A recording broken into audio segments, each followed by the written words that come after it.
Hey everybody, welcome to Tuesday. Yes, I am on camera today. Face still kind of puffy. You see that?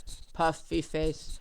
Some people asked what TMJ is. It's a jaw condition where the joint in your jaw clicks and freezes and swells and causes god awful freaking pain and it goes like all the way up into your head and then all the way down into your shoulder.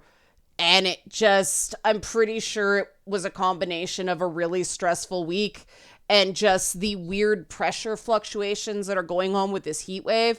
But Friday night was bad, man. Let's not talk about that. Let's move on, because Ghost of Tsushima, officially very, very good. I'm very glad you guys liked that gameplay breakdown yesterday, because I enjoy doing that stuff. And okay, not as many people watched it off the top, because I had upload problems and forgot to tweet it because I was just so frustrated. But it did well enough that it's like, okay, worth doing again. And more important to me, the people who watched the video really liked it. They really liked the core gameplay breakdown instead of just focusing on like art, story, and character, right? So if you like this quality over quantity approach, help support this channel, become a monthly patron, patreon.com/ANNK. It's helped so much. But also, watch Twitch tonight, 6 p.m. Ghost of Tsushima on Twitch. We're going to do some more Masako quests, and we're going to go after Yuna's brother, and we're going to do like awesome female character night, because people seem to really like Killer Granny, and we were telling them, oh, Yuna's really good too. Yuna's the lady thief. But yeah, I'm really looking forward to it. I'm having so much fun with the game. I will talk about some of the cultural issues tomorrow, but I want to focus today on sales, because there's some really interesting metrics coming out for the sales of Ghost of Tsushima.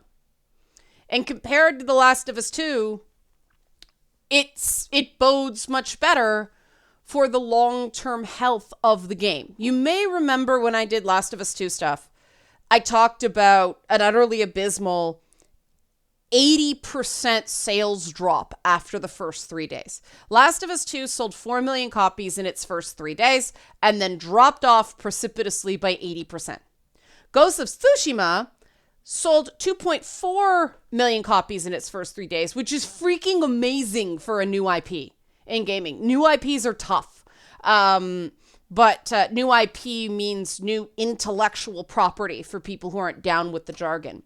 But Ghost of Tsushima is only expected to drop 50 to 60%, meaning it's going to sell 1 million to 1.2 million in the same period that The Last of Us 2 is selling 800,000 copies.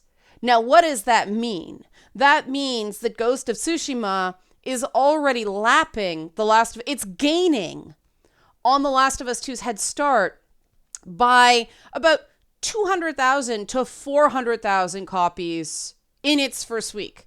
Meaning we're talking less like, 2.4 million and 4 million. We're talking more like 3.4 to 3.6 million copies versus 4.8 million copies.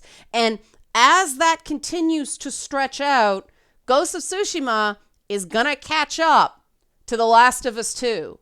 And if you remember me talking about The Last of Us 2 and going, 4 million in 3 days doesn't tell the whole story, that's because, these first-party games, when they're good, something like God of War, for instance, or Horizon Zero Dawn, they go on to sell like 8 to 10 million copies eventually over the life cycle of that game. There's no guarantee The Last of Us 2 is going to hit that based on these drop-off numbers. Ghost of Tsushima very well might. Because the nice thing about a game like this is you can only get it for the PlayStation, right? It's not like people are going to be pirating on PC. Not that I think piracy is the problem it was years and years ago. And I was like, oh my God. And everything became games of service because the pirates were so afraid of the pirates. And then CD Projekt came along and went, screw you. No, we're not going to do a whole bunch of DRM and we're going to do single player experiences. And everybody loved them. And people were like, oh, I guess we can do it. But enough screwing around for me. These are very, very, very good numbers for Ghost of Tsushima. There's another very, very, very good number for Ghost of Tsushima, which is its Metacritic score. And again, I'm going to compare to Last of Us 2. The Last of Us 2, I've got it on user score right now. We don't want that. Last of Us 2 has a critical score of 94. And longtime viewers of my channel know that I believe that reviewer scores that high mean it's actually just kind of a meh game because it pleased too many of a particular crowd. It didn't challenge them enough. But this user score continues to languish. And if you look at the user scores that are negative, these are not just review bombs. These are reviews that start, it breaks my heart to write this, but I love The Last of Us. The sequel is not for me. Beautiful graphics, the sound engineers, but this game is more sit, watch, and listen. These are not angry fans who didn't play the game. These are people who bought the game, played the game, and were extremely disappointed by the game. This matters. I still maintain that it is very hard to review bomb to the tune of 33,000 reviews. That would be a brigade to end all brigades in terms of an organized attack, as opposed to people just being really legitimately disappointed. Right now, it still has more negative reviews than positive reviews. Look, it's close, but this is a legitimately divisive game. And that's what they set out to make, which is why we have to wonder why this Metascore is so high when its user score is so low. More on that in a bit. But now we get over to Ghost of Tsushima. And we see the opposite thing happening. We have a Metacritic score of 83, which is extremely respectable. Like, nobody's gonna complain about a Metacritic score of 83, right? Let's pause this. That annoys me, that autoplay thing. But 83, good, green, right? Recommended game. But look at the user score. And granted, not as many people have reviewed the game. But that's an exceedingly high user score, even with like the haters, they're just comparing it to other things. Some people gave it negative reviews because of the high user score. Like, what it comes down to basically is some people just didn't get the game. And that, like, they didn't understand it. And that's to be expected. That is a game that does something artistic that not everybody is on board with. That's cool. But a 9.3 user score with that many reviews, again, you can't just claim that somebody positively review bombed Ghost of Tsushima. No, the game is a hit. And gamers really like the game. And this matters because it's, I have no issue when a developer has something to say and they want to do something that morally challenges the player. Anybody who's watched my Twitch content or something like that know that I'm a big fan of the Bloody Baron subplot in The Witcher 3. I really enjoyed how that was incredibly morally challenging. It started off as this apparently very simple cliche and branched into, oh my God, all these people are what, really well done, very challenging. You felt a little dirty at the end of it. It ended absolutely tragically, no matter sort of what option you kind of pick. And because you had some say over the outcome, it was a lot more gut-wrenching than stuff that, oh, the plot's on rails, I can't do anything about it except go along for the ride. So I will defend stuff that is challenging, right? But the thing that's cool about Ghost of Tsushima is it does kind of tackle the exact same things that The Last of Us 2 does, which is, when is killing okay, and in what way is killing honorable or dishonorable? It covers a lot of the same ground, but it does it in a different way. And I'm going to talk about that tomorrow in terms of some of the cultural issues surrounding this game and, you know, some of the arguments of cultural appropriation and all that stuff.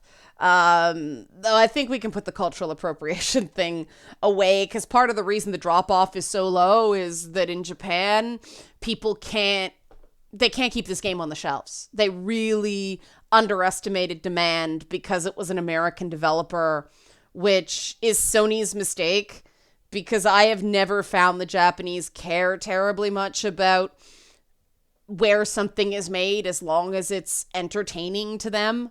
And I mean, this, you would think, because the thing a lot of people don't realize is that Kurosawa himself, like, borrowed a lot of film techniques from the West and just put his own spin on it.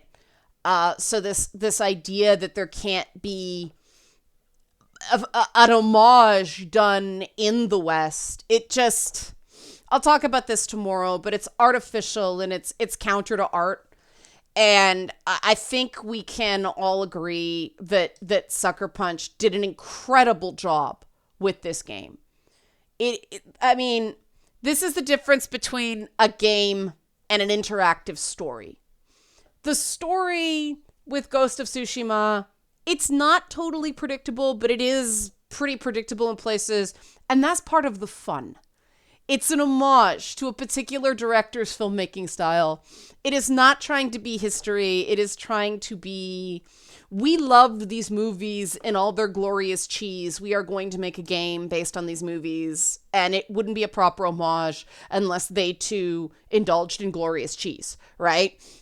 And we like that. It's fun. But at the same time, it's not brainless. It actually asks some really challenging questions about the role of violence and how to violence, and, you know, what does honor even mean? Is an entire concept of honor something of a privileged position, as they suggest it is in Ghost of Tsushima? So it's not that the game doesn't ask some pretty deep questions.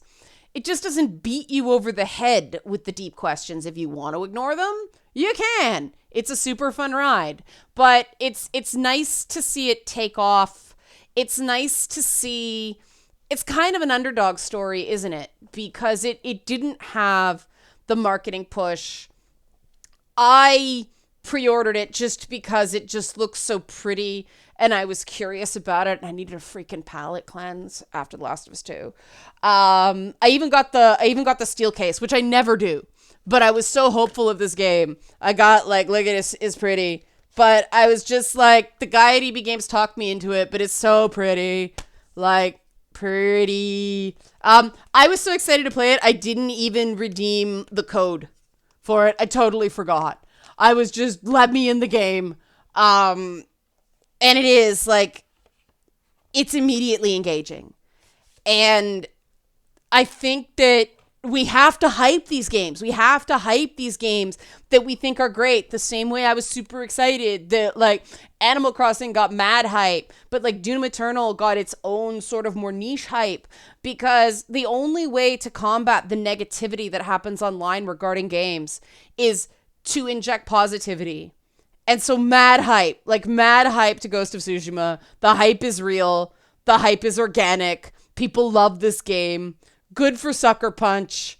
They're really good at adapting, like, tropey stories into meaningful gameplay and creating this sort of role-playing sandbox. But more on that in tomorrow's video. Today, it's just, yay! the hype is real and the sales are good. And I think everybody's like, oh my God, the gaming world makes sense again, right? I mean, I know that's how I'm feeling. So again, if you like this sort of content, help support this channel, become a monthly patron, patreon.com/LeannaK. Thanks for watching.